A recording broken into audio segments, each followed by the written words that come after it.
Hello, my name is Justin Bright. Welcome to Kerbal Space Program version 1.8.1 and my next small step realistic progression 1 playthrough.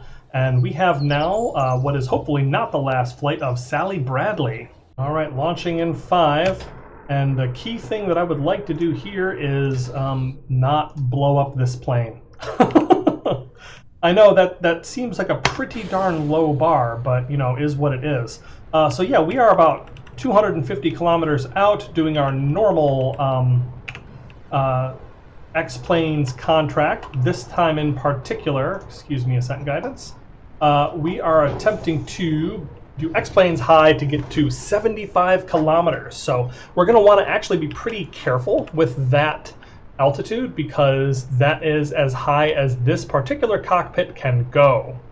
So here we are, burning with, once again, Simov's wonderful architecture, heading up to 75 kilometers, hopefully, which is the ceiling for this particular cockpit. Anything higher than that, and Sally Bradley will begin having a very hard time breathing.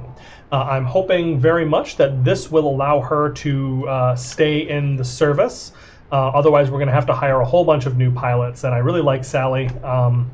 And think she's very neat, so I hope that she gets to stick around. But if not, then we will be hiring some new pilots. So the mission profile here is we are heading up to 75 kilometers at a 45-degree climb. Yeah, nothing much to talk about. We've done this a bunch of times. This is notable because it is both the last possible last contract for Sally Bradley, last flight for Sally Bradley, because if she doesn't decide to extend her retirement, she may end up retiring after this. And this is also as high as I can get this particular plane. Like, so the contract asked me to get to 75 kilometers, and it's going to ask me to go higher next time. So I'm going to be kind of out of luck if for doing those. So we're just going to have to find other missions to do. To keep Sally Bradley occupied until we can start getting capsules running. I never realized how difficult it would be to, you know, keep missions rolling for your starting astronauts. All right, you can see our apoapsis is getting real close. Oh, I have no authority anymore. What is happening?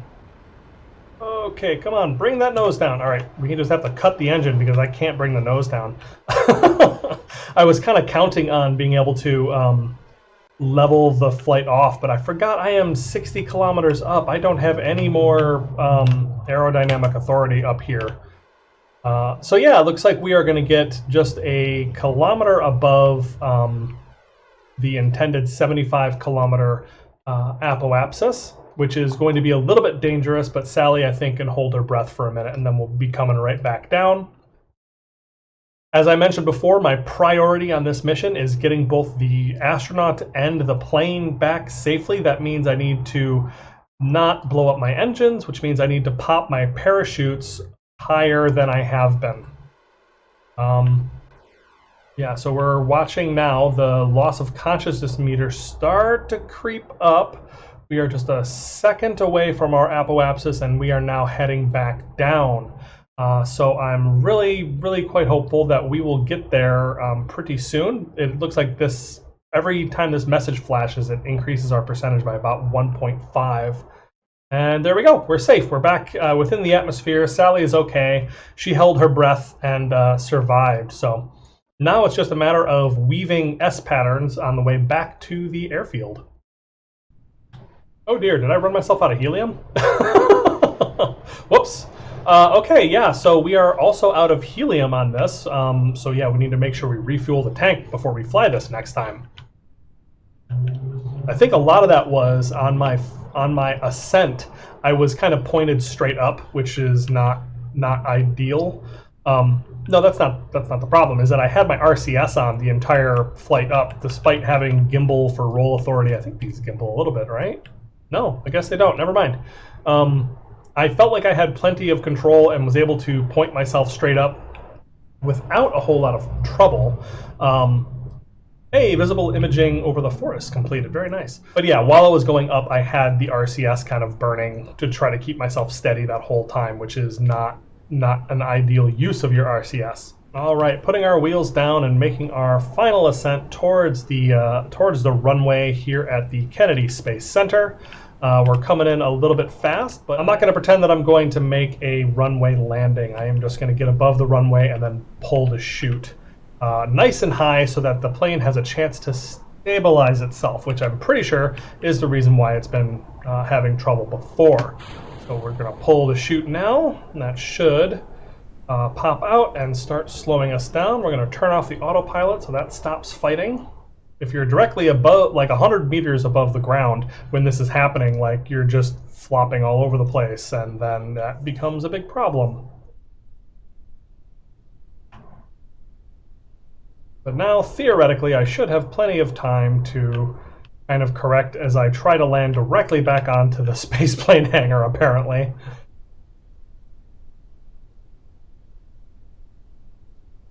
This feels a little bit better controlled anyways. And the chute is unfurling. Whee! Excellent. So yeah, it's this action here. When I was doing it before, I was basically trying to land the plane on the runway on its wheels, and then I chickened out, and then at 100 meters I would pull the chute, and then it would land at about this point where it would just tap that, and then kaboom, the end. Hopefully this should stabilize such that it does not come down engine first, but shoot, do I have it too far back? It's very possible I have this too far back such that the it wants to balance this way, and so this should probably have the parachute back just like a little tiny bit. But what's done is done. We'll see if I've managed to put this down gently enough. I'm warping down. There's nothing else I can do because I don't have any RCS fuel left.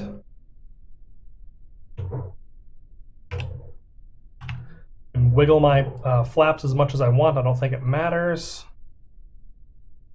And here we go.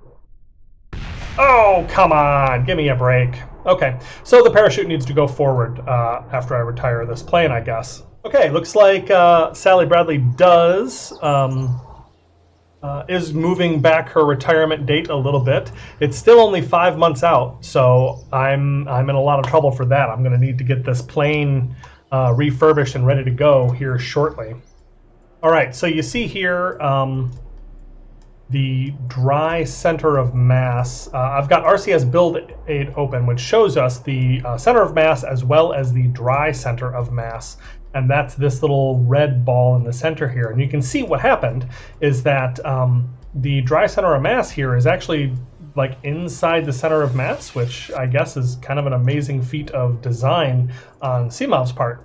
But the way that this plane drains its fuel makes it so that it just kind of shrinks it down inside here. But what that means for where I have put the parachute, because he did not put that parachute there, to be perfectly clear, I did. And that means that if you dangled a string straight down from here, it would indeed tilt this part down and towards the ground, which is exactly what we saw happen, where that exploded and cost me 99% of my build time, which is why I have been so behind on rebuilding this darn thing. And it's also been costing me money, and it's been overall just a big pain in my butt and entirely my own fault. So what we're going to do is we are going to move this so that it's actually above the dry center of mass. And there we go. Thanks for that little arrow straight down, which points it to it. So that should give us a much better chance of this not landing on its darn engines when it touches down. Okay, so that's that, and we are going to just send this one off, save it, and hopefully I will do better on the next one. But I am also pretty darn worried because 183 days, that's 1, 2, 3, 4, 5, 6 months, so that's going to be longer than Sally has, so I think we are going to lose her as well from our astronaut corps, and we are going to have to hire from scratch when we finally get another upgrade. So that is a darn shame. I'm pretty bummed about it, but I'm not sure what we can do. So this is I guess, a warning to, mind this when you're running your own space programs. Make sure that you're keeping in mind when people are going to retire and trying to manage that by making sure that they have frequent missions. Don't only have one plane and then blow the engines off every time, so you have to rebuild it every time. If you're doing this correctly, you can turn a plane around in like a week, 10 days, something like that. So do that, not what I'm doing. All right, we have here on the pad an AJ-1037 static fire test that we will be starting in 3, 2, 1. Ignition failure, and this is why we are doing static testing. So because we have put this on a stand, this we can just roll this back, fix it up, and try one more time.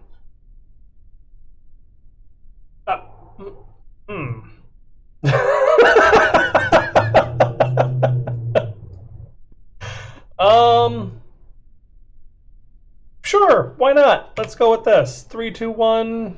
3, 2, 1, go. And okay, 3, 2, 1. I'm trying to count time here. Activate engine. Sure, why not? Okay, cool. So anyways, all right, so several seconds later, it looks like we are not actually collecting data by putting this on a test stand. So I'm going to have to make this a sounding rocket after all.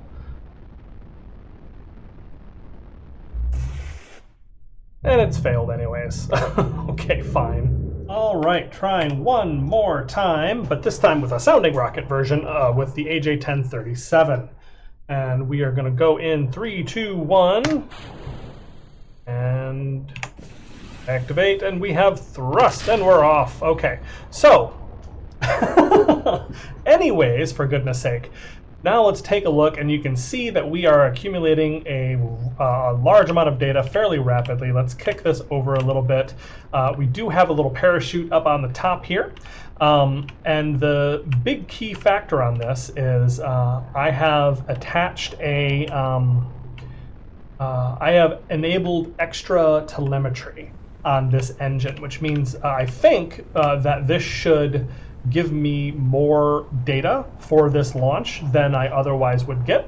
And I'm hoping that that is going to make it so that it is safe to actually use this rocket in my actual production launches, because it would have been terrible, because we saw 2 failures. Like, we saw an ignition failure, and then we saw a failure of the engine. I am spinning now. That's pretty neat. And we saw an early shutdown of this engine on what would have been the first launch of this thing, because it failed. We rolled it back. We sent it out again. It failed after running for like 10 seconds, which is pretty not great. So ideally, we're going to get tons and tons of data on this launch, and we are going to be able to use this going forward, because, like, look at this. We are getting just a ton of data. A couple key metrics. I think 2,000 data units is the maximum that you can get when you are inheriting from a similar part, or like a later version of an engine. So when I move up to the next version of this, I think the 42, I will have 2,000 data units on it. And 10,000 data units is maximum, as far as I understand. All right, so there we go. We have burned the full time. We have gained 1,300 extra data units, which brings us to that 2,000 unit threshold, hopefully, which will make this a little more usable. And yeah, that should give us a little boost, because we also have my first Thor-Able rocket, my first sealess rocket on the pad ready to roll. My theory for this particular launch was try to keep this going as slow as possible, because I really did not want this to go too fast and face any aerodynamic or thermal stress, so that I could hopefully recover this, because, money's money. All right, so we're coming down into the thick part of the atmosphere, and I'm just going to arm the parachute with the hopes that this will catch and not, explode. So let's just kind of watch watch the potential carnage as we go here, because this is not super important if I save this. It'd be nice, but I'm not stressed about it in any way. But yeah, this is the start of our actual orbital spaceflight program, basically, because, whoops, there it goes. Maybe we'll save the avionics core. That would be nice. So I did not have a flat enough trajectory to keep this from accelerating into the atmosphere too quickly, because it was not really designed for re-entry. It was just designed for stable flight, because we got what was important. Like, it actually, for whatever reason, it doesn't matter that you get the engine back, just that you've flown it, and then I guess it just sends back the data as it goes, and they get good information about how the engine actually performed. And so that got us 280 funds back, which I guess is fine. Anyways, so that's not super critical getting stuff back. Important thing is that we have brought the ignition failure rate on the AJ1037 down to 19% from 27%, which is better. I mean, I'll take an 8% improvement. But here we have on the pad, I believe this is the very first launch of our new Celis-1 rocket, which is based on the Thor-Able. All right, so before I start yammering on, let's go ahead and take a look at our contract. This is our first communications satellite contract. And what we need to do, we have 85 units of ComSat payload on board. We need to get to an orbit of 35 degrees, which we will do by just pressing 35 degrees for orbit inclination. That should get us just about there. Let's just say 36, just to be safe. And because we will not be able to really adjust this afterwards, right? We want a minimum perigee of 850, so we'll say 860, about 875 even. And then an apoapsis of 4,500. Let's call it 4,550. Yeah, that sounds lovely. So yeah, if we get this into this orbit, this should work. And so that is kind of how you use primer vector guidance. There's a lot of tweaking that you can do, which I encourage you to take a look at the wiki for that. There's a lot of fussing and like basically launching this over and over that I did to try to make sure that this worked mostly correctly, but as it turns out, it works best at the default pitch over rate, guidance interval, and all that other stuff. And there's other things that could be done to make this a better, more efficient rocket, but this will work for us for now. Hopefully none of my engines fail. We actually have a pretty high chance. I just realized I have not flown my LR-79. Oh gosh. Okay, so we'll see if this mission actually works, and if not, that's fine. I've got another one building. All right, here we go. Let's go ahead and engage this autopilot, and we just have to stage. And then the primer vector guidance will do the rest. Oh, listen to that roar. Fabulous. All right, so we are up and away. The LR-79 has worked for me for now, which is just fantastic. And look at that thing, look at those vernier engines swinging us around a little bit, giving us perfect control. Fabulous. So yeah, the Thor-Able rocket was it was an early American launch system. It was a fairly early two-stage rocket system that was based on a couple different lines of succession, sort of. So this was something that was used based on the Thor intermediate range ballistic missile, which like they used to have warheads up on top of this thing, and then I think that without the upper stage, this was used as a sounding rocket vehicle as well. And then the Able system was migrated over based on the Vanguard rocket, which I've mentioned before, but is something that we are skipping in our development program. And instead of the Altair solid rocket motor, which we're not going to get for several years of research time, we are instead using an Aerobeam. So we're going to be using a Zasser-1 upper stage to finish our orbital insertion. But yeah, so this was actually flown like in this basic configuration only about 3 times. We are pitching over quite a bit. I think we're still okay. I guess we'll see. Thrust loss. We have thrust loss on one of my verniers. That's not great. Yeah, because this is the first launch of my verniers also. So there was only about 3 of these launched before they kind of moved on This eventually evolved into the Delta rocket, which is still something that's flown today. Like the Delta IV Heavy flew up the Orion capsule a couple years ago, or a year or two ago. So yeah, the Delta family is has a long and auspicious history, and it started with something that looked a little bit like this. Oh yeah, it looks like this wants to just burn straight into these two, like it wants me to just kick this off and immediately launch the second stage, which will be a little dangerous, but we'll see how that goes, because if this kicks off this stage here, it's going to break up due to aerodynamic pressure because we are horizontal at 60 kilometers. All right, so I am going to let this coast just a minute, even though there is not technically supposed to be a coast here, because, like I said, this thing will break up if I let it kick off, and I'm hopeful that the autopilot will correct for this. So yeah, when we get up a little bit higher, I would love to get to like 80 kilometers before I kick off this stage, because I'm really worried that as soon as I pull this rocket apart, it's going to start tumbling. Okay, so we are at 80 kilometers. I am staging this off here and firing this engine, and it will attempt to ullage itself. Yeah, see, it's doing some tumbling now.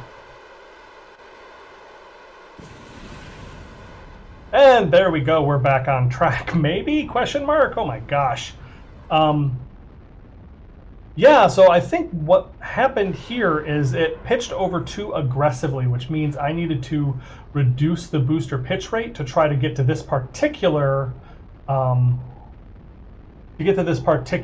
orbit.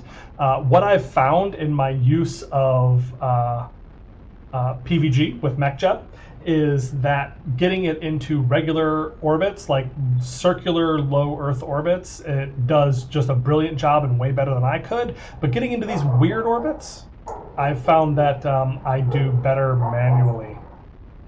But the secret thing that I forgot to mention in all of that ruckus is this has launched just fine, so we're doing great.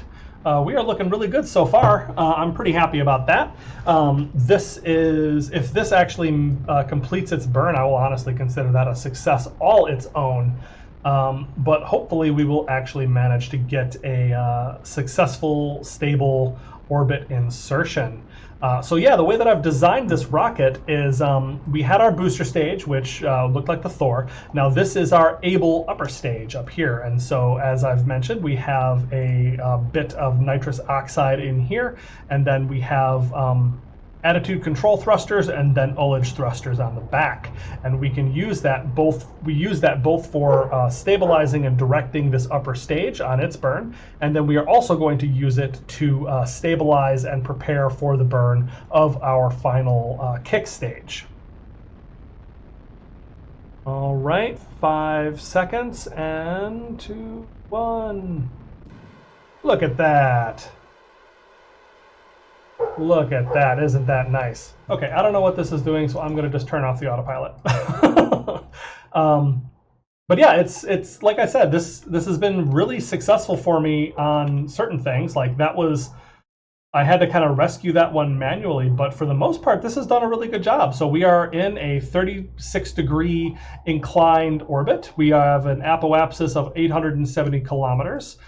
We are headed up to our apoapsis, which means we are not going to like burn up on the way. So yeah, this was really successful so far. And now all we are counting on is our Zasser-1 engine not failing on the way up, which I'm pretty hopeful for.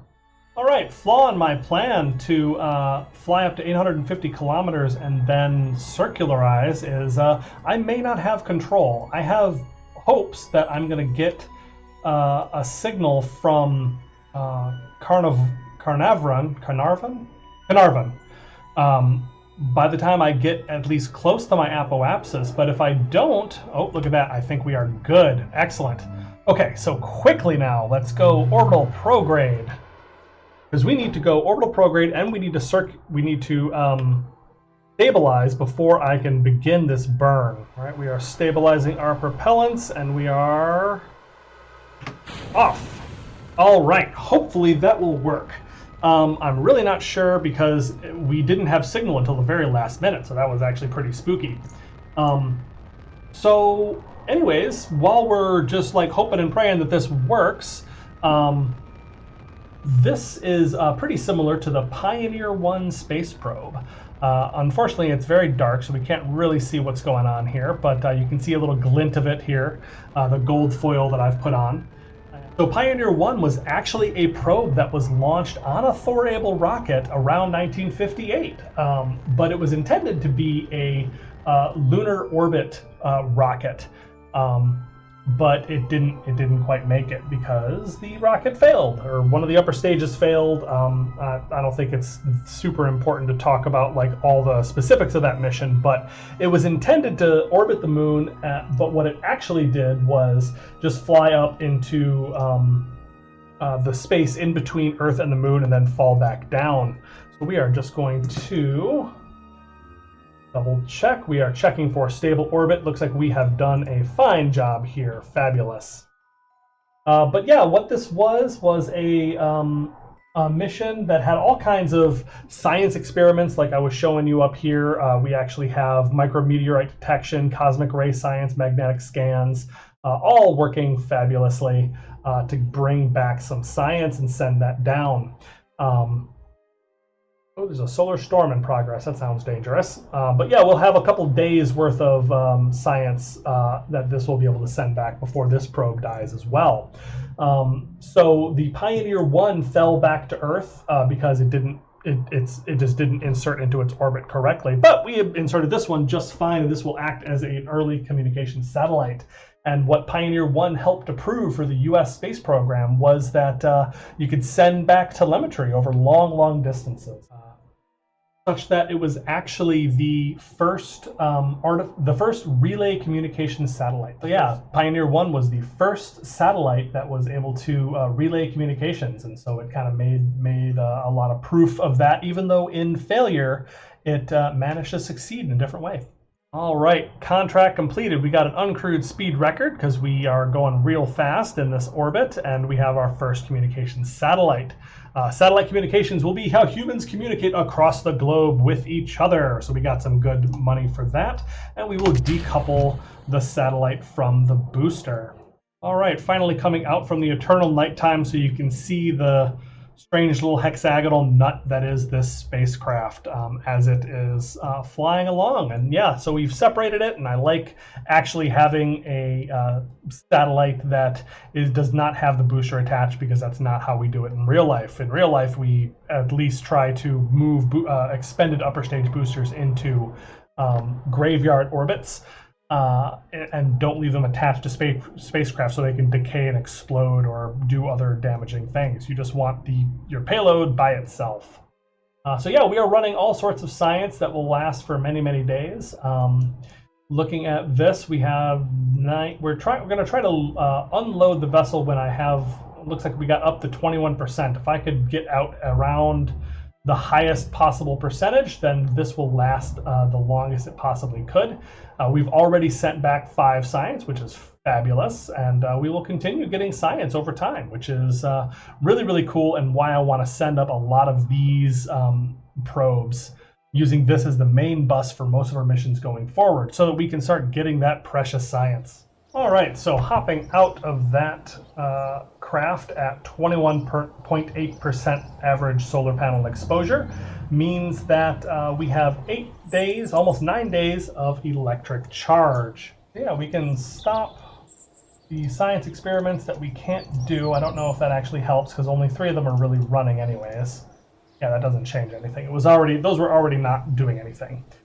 So we have avionics still running, and we still have a bunch of experiments running, and then we have a lot of communications going on. And you can see that the 21.8% solar panel exposure, which encompasses all of the solar panels on there, so it was only ever going to have 1 or 2 of those panels actually pointing at the sun.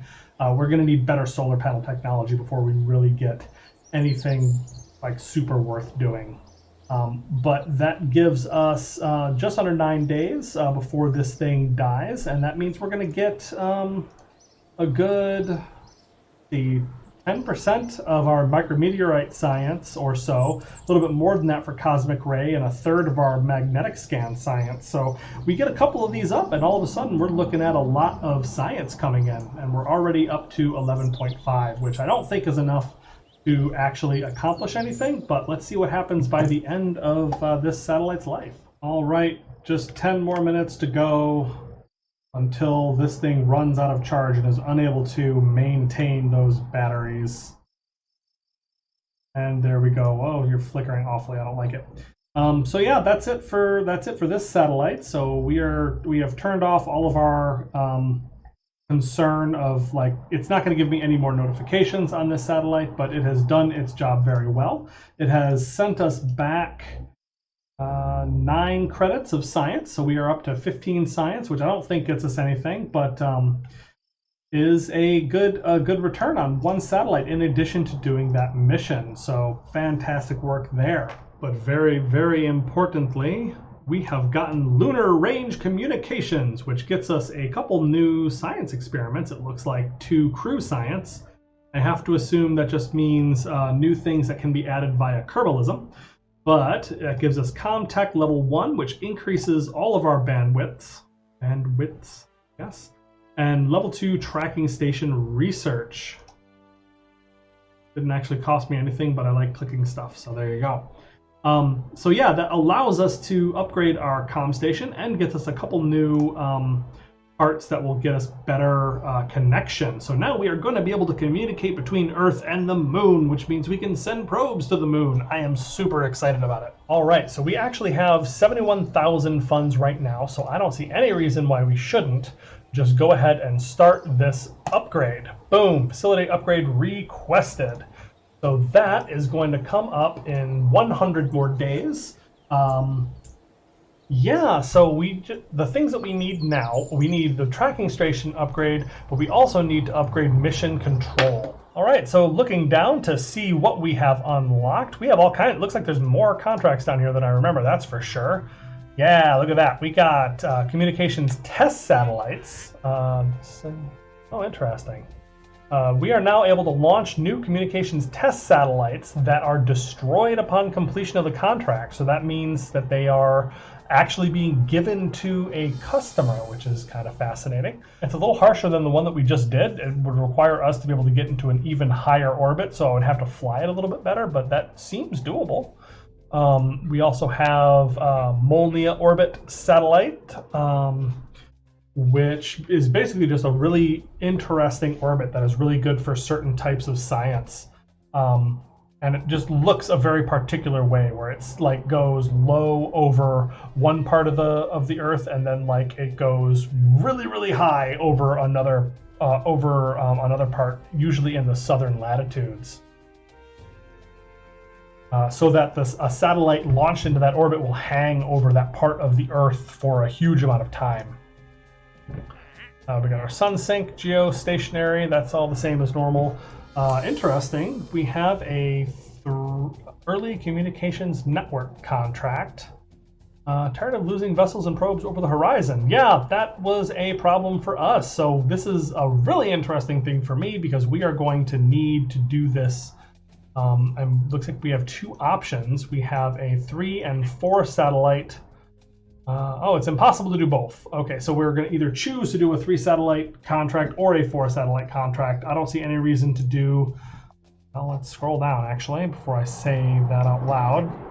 Yeah, so a 4 satellite will get us 270,000 funds and also give us, more importantly, 4 satellites. I'd love to be able to do this once the darn satellites would be permanent. Something that I've been doing some reading up on in the intentions of the developer on these types of contracts. These require you to put up satellites that have a ComSat payload, and it requires nothing else. So technically you could put up just a container full of ComSat payload and call that contract complete. However, the spirit of this is that you are trying to launch an early communications network that would actually be usable. So I could complete this with the bare minimum, but this is something that I'll probably want to complete with a more functional satellite. That way I'll be able to actually use the darn thing, because as we just saw, we lost connection with our satellite once it was over the ocean and too far away from a ground station. And it was just luck and happenstance that the Apoapsis was not far from a ground station, so that we were able to regain control and finish that mission and accomplish it successfully. So we're going to want one of these, either 3 or 4 satellite networks. I'm not sure what the point is to do one rather than the other. Whenever I've played with like remote tech, it's always been a 3 satellite network has been the first ones to use. But yeah, we have to be very careful with our electricity usage at this point. So we'll see what we can do with that. We also have first weather satellite and first navigation satellite, so we have a bunch of little contracts to keep doing. But the thing that we really want to start doing now, before we fuss around too much with these, is we can now do lunar contracts. And I think we have the stuff that we need to get there within the 730-day window. I'm very confident that we can do both flyby and impactor for that. So let's go ahead and accept those per aspera ad astra. There we go. So that's those 2 contracts accepted, and that allows us to have one more that we kind of accept on the fly. And that brings us up to 350,000 funds, which is more than enough to upgrade our mission control also. So there we go. We are now upgrading our mission control. Which is going to take 277 days. But what I would also like to throw a couple more points into, say 2 points, 3 points. Yes, indeedy. So we are going to put 1 more point into our VAB and 2 points into our space plane hangar to try to get my darn planes flying a little bit faster. All right, let's just keep going all in on this. We'll do 3 more points. And put 1 more into the VAB, and then 1 into the spaceplane hangar. Yep, so there we go. Now we've got a VAB at 28 points, spaceplane hangar with 6, R&D 26 points. We will be getting more of this later on, but right now that is no longer our bottleneck. We don't even have any tech nodes being researched, which is terrible. But we are very close to unlocking a new node. So I'm going to wait on that. We have a couple different nodes that would be very good for us, but we'll talk about that when we get to it. All right, so 240 days until mission control gets us probably 2 more of these Sealess rockets sent out. So we are going to go in and edit this after we take a contract. All right, so we've got a little bit of funds left over that I would like to play with. One thing that I wanted to mention that I'm not sure that I actually followed up on yet is look at the prices for the LR-105 and the LR-89. So those, as I mentioned previously, are the boosters and the sustainer for the Atlas rockets. And I would love to use those in the future because we are not going to be running on just an LR-79 forever. But the prices are 12,000 funds for each now because we unlocked the LR-79. As it turns out, I clicked away a little too quickly, and the way that the RP-1 works is that there is a certain amount of research tied together, like similar engines in the same series, like the RD-10X and 2X rockets will all reduce in price if you buy one of them in the series. So what they're called is entry cost modifier. So they're the part discounts that you get for buying one part in a particular series or in a family of rockets. And I absolutely got it, but it doesn't show up until you like click away. So I basically bought the engine and then ran off to play with it because I was so excited. But that's yeah, you gotta actually buy the engine. So yeah, we're gonna buy those probably not right this second because there's something else I would like to use, which is the GCRC. So we've been pursuing solid rocket technology as well as liquid rockets, and the GCRC is actually a really good upper stage. So that is something that we are going to be using in the future as well. Something that I can replace the Aerobee rocket upper stages using. So we are going to buy that, and that leaves us with 26,000, which is a nice buffer. And you'll see even there, like now the baby sergeants are cheaper. Like there's a lot of things that are tied together that you don't notice. And if I bought this baby sergeant, then all of the baby sergeants would be free. Like the other baby sergeants would be free.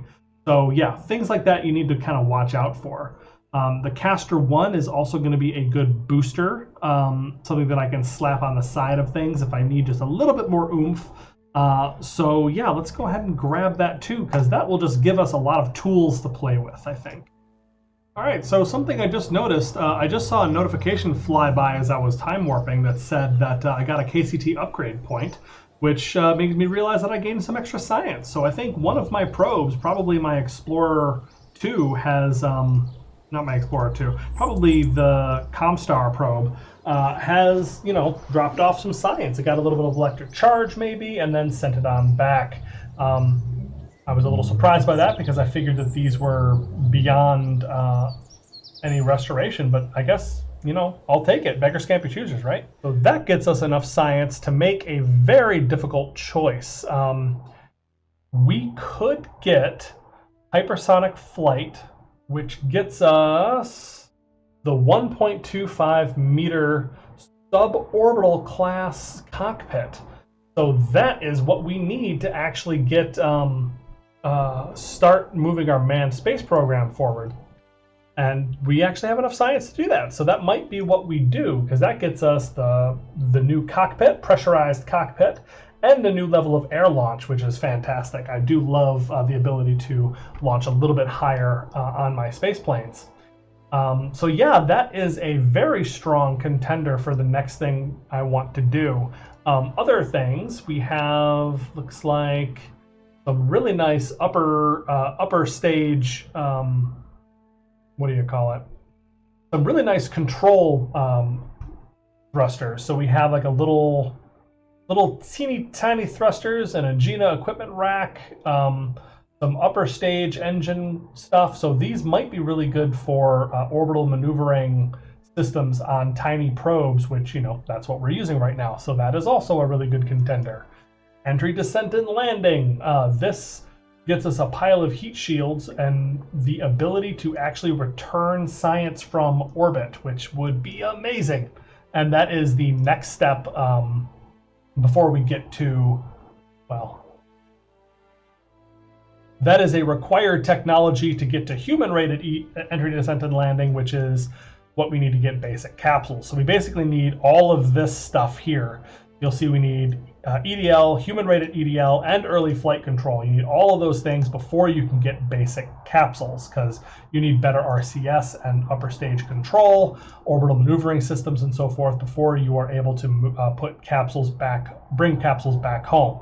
Phew. So, and that's not on the same path as hypersonic flight. So we would need all of this stuff to move our manned spaceflight program forward.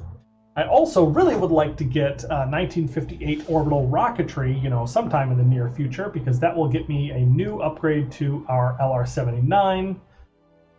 It gets us an AJ-1042 configuration, which is one of the early AJ-10 early configs that is actually considered worth using because it's a lot more reliable. We get an upgrade to the LR-105, to the LR-89. And we get the RD-0105, which is a Russian engine, but I keep hearing about how this is like such an absolutely amazing orbital maneuvering system. It was used on Russian, the R-7 rockets, like the Luna and the Vostok, which were used to put either manned capsules in space or send probes around the moon. They had a very one-size-fits-all approach in the Soviet space program. But this would be, well, I don't know. I don't know that I'm going to use it because it is in fact a Russian system, but it is something that is talked about. So from a pure gameplay perspective, this is kind of the right move, but I'm already not going down the pure gameplay perspective right path. You'll notice that 1958 solid rockets are just 5 science, so this would be dirt cheap and quick to get which would get us some Pioneer boosters, upgrades to the Castor engine, and it would also be really cheap to move up to 1959 rockets and get the Altair upper stage, which is in fact what the later Thor-Able rockets used, or when it started moving into being the Thor Delta. Finally, there's new avionics that we could get, which is really important. We saw how powerful those upgrades were. Like, you can see that the procedural avionics upgrade gives us another big reduction in power usage and mass for our science core and near-Earth control structures. We could get primitive solar panels to get better solar panel action going on our stuff. Better able to have better survivability on our probes in orbit. So yeah, it's really tough. There's so many things that I want and so much science that I need, but we need to choose. But I think if we are considering the largest impact we can have with a single node, it's going to be hypersonic flight. So let's grab that. My thinking here is that this is going to give us the cockpit that is going to allow crew to get suborbital. So that is going to be a huge possible source of new money coming in.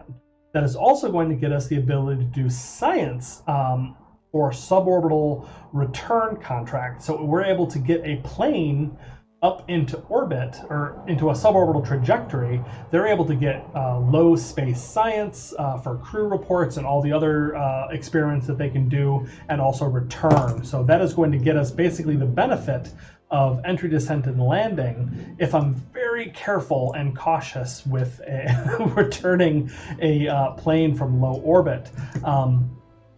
That's definitely going to require some upgrades to the craft that CMOV has provided us. We're going to have to do something, or maybe configure something very differently, build our own X-15 perhaps. Yeah, so that's going to get us the ability to get a lot of money and a lot of science, and also progress on that on the path of manned space flight. So I think that is the single largest impact we can get with those 19 science.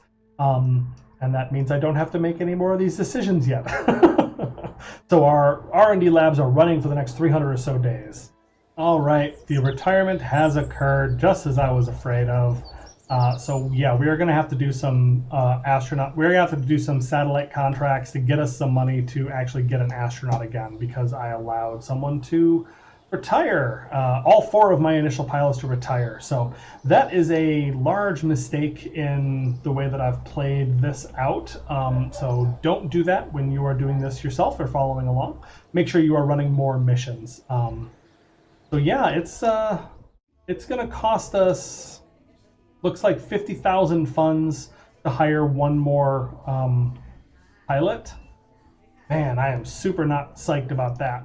But yeah, that's just what we're going to have to deal with, I guess. That's just going to be a large cost on our space program for this part of it. So inside the next 300 days, we are going to have to be looking out for that. And we are just 2 days shy of the plane being ready to fly, which is just such a bummer. Once again, there's things I probably could have done ahead of time to make this work, to get this ready in time, but such as it is, I feel like I would have been just like rushing just ahead of Sally's retirement date for the rest of my program. So I guess it's fine that this happened. Now we have a little bit of time before we really need to get someone moving again. Gives us a little bit of a breather, and then we'll really start the manned program once we have that new technology. All right, in just 6 more days, our new tracking station will be complete. A couple more minutes.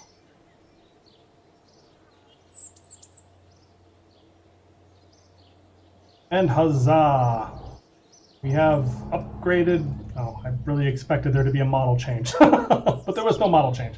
But that's fine. So we now have a shiny new upgrade to our tracking station, and looking at this one more time, it looks like it's going to be another 50,000 fund upgrade that requires digital communications. So just thinking ahead, that's the next node, 12 science away, that gets us the level 3 tracking station research, which will increase the ability of our, increase the capabilities of our deep space network, and also allows us to see all of the orbit lines. Wait, what did we get now? GR ships orbit lines and orbit lines of all celestial bodies. I'm not sure I understand what the difference is there. Ship orbit lines of all celestial bodies, all of the orbit lines. Yeah, I don't know. I don't know what that means, but I think that this will be enough to get us to the moon, if nothing else. But I think that is going to do it for us today. Yeah, these episodes are getting to be a little bit design and research heavy, where I'm doing a lot more like figuring out what the heck I'm going to do and how we're going to do it in the process and tweaking and design and all that stuff rather than actually flying missions. But yeah, as I get this rocket dialed in, I'm hoping that we will get to a place where I'm able to just fly more missions using the same hardware rather than constantly going back to the drawing board. But we will have to see about that later on. Let me know what you thought of this episode down in the comments below. Like and subscribe and all that, and I will see you next time.